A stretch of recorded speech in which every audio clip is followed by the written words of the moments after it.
Bismillahirrahmanirrahim. Assalamualaikum warahmatullahi wabarakatuh. Alhamdulillah, untuk hari ini kami akan berbagi sedekah pangan Ramadan di Kabupaten Aceh Jaya yang bertepatan di Sarah Raya, di Kampung Sarah Raya, yang mana target kami insyaAllah hari ini yaitu mulai dari anak-anak yatim, lansia, dan orang-orang kurang mampu. Kawan-kawan mau lihat keseruan kami? Let's go, come on.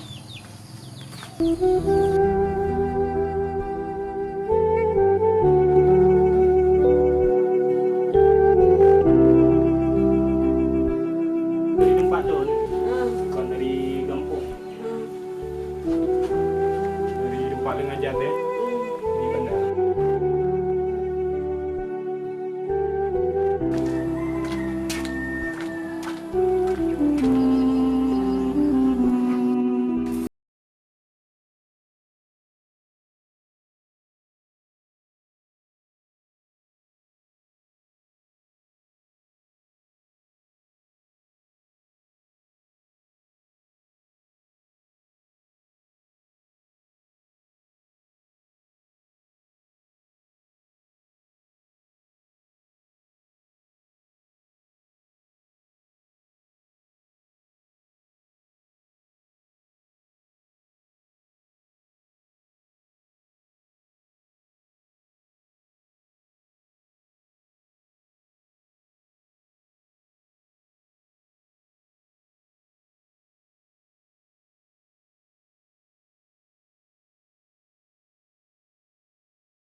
Alhamdulillah, anin nunjuk Tuhan mudah rezeki buat bedak dalam iman.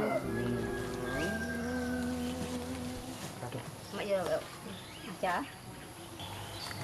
Nek, ini kan bantuan sedekah dari Badung Pangajar Lon di Bandar Cahaya Aceh, Yayasan Cahaya Aceh. Cuman masih di sedekah peng jadi donatur. Jadi bagi dari dia Ustaz dia pimpinan Ustaz Luit. Bagi kamu maksudnya percaya kamu yang bak kampung sosok yang kurang mampu, dan jadi kamu untuk percaya pada orang. Jadi yang tu tonton mungkin anak yatim menjuk yang kurang mampu anak le buah mungkin kali ke nana mungkin anak no apa sakit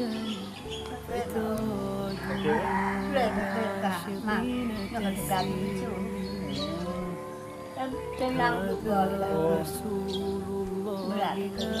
Anjing kerjaan kan. Oh, kan sebab kena anak itu. Anjing boleh ya. Boleh nak? Ya, alhamdulillah nih. Alhamdulillah nak kita nak. Ya, mana? Kamu lagi doa semoga mungkin tempat kamu Yayasan Cahaya Aceh berbudi berjaya, bermanfaat bagi orang lain. Doa kita. Gak nenek, gaji nek. Nyo pinek apa? Terima kasih kepada Yayasan Cahaya Aceh yang telah memberikan bantuan kepada kami. Semoga kedepannya bisa